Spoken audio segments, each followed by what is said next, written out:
કોઈપણ શહેરમાં જો એક્યુઆઈ 150ની ઉપર પહોંચે તો ચોક્કસ ચિંતાની વાત કહેવાતી હોય છે, પરંતુ જરા વિચારો કે જો કોઈ શહેરમાં એક્યુઆઈ 500ને પાર પહોંચ્યું હોય તો સૌથી પહેલાં આપની ટીવી સ્ક્રીન પર દેખાતા દ્રશ્ય જોઈ લો। આ દ્રશ્યો ભરૂચની કલેક્ટર કચેરી બહારના છે। અહીંયા લાગેલા ડિજિટલ ડિસ્પ્લેમાં દેખાઈ રહ્યું છે તેમ શહેરમાં એક્યુઆઈ 513 પર પહોંચી ગયું છે।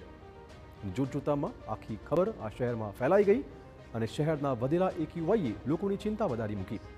કેટલાકને એક્યુઆઈનો ઊંચો આંક જાણીને જ ગભરામણ થઈ ગઈ। ઉલ્લેખનીય છે કે આસપાસ ઇન્ડસ્ટ્રીયલ એરિયા આવેલો હોવી એક્યુઆઈ વધ્યાનું લોકોએ માની લીધું, પરંતુ આ વિશે જ્યારે કેટલાક સામાજિક આગેવાનોએ તપાસ કરી તો કહેવાયું કે એક્યુઆઈ 500 નહીં પરંતુ 200 છે। ડિસ્પ્લેમાં ખરાબીના કારણે આવું થયું હતું। આખરે જીપીસીબી અને પાલિકા સુધી માહિતી પહોંચી ગઈ। તમે તાત્કાલિક સમારકામની સૂચના આપી। ટૂંકમાં કહીએ તો તંત્ર ઊંઘતું ઝડપાયું છે અને તેની આ લાલિયાવાડીએ લોકોની ઊંઘ હરામ કરી મૂકી। તો કે કેટલાક આગેવાનોને શંકા છે કે ડિસ્પ્લે સાથે તંત્ર જ છેડછાડ ન કરતું હોય। જે એર કંટ્રોલ ઇન્ડેક્સ જે બતાવે છે એ ખરેખર અનહેલ્ધી છે અને સરકારે આ તરફ ધ્યાન દોરવું જોઈએ। અમે જ્યારે જીપીસીપીને પૂછ્યું ત્યારે એમણે કીધું કે આ મશીનમાં ગડબડ છે।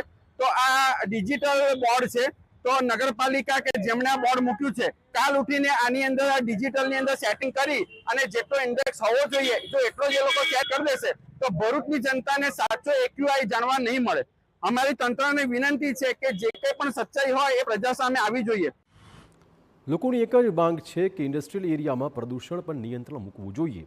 હવાની ગુણવત્તાનો સાચો આંક તેમને જાણવા મળવો જોઈએ।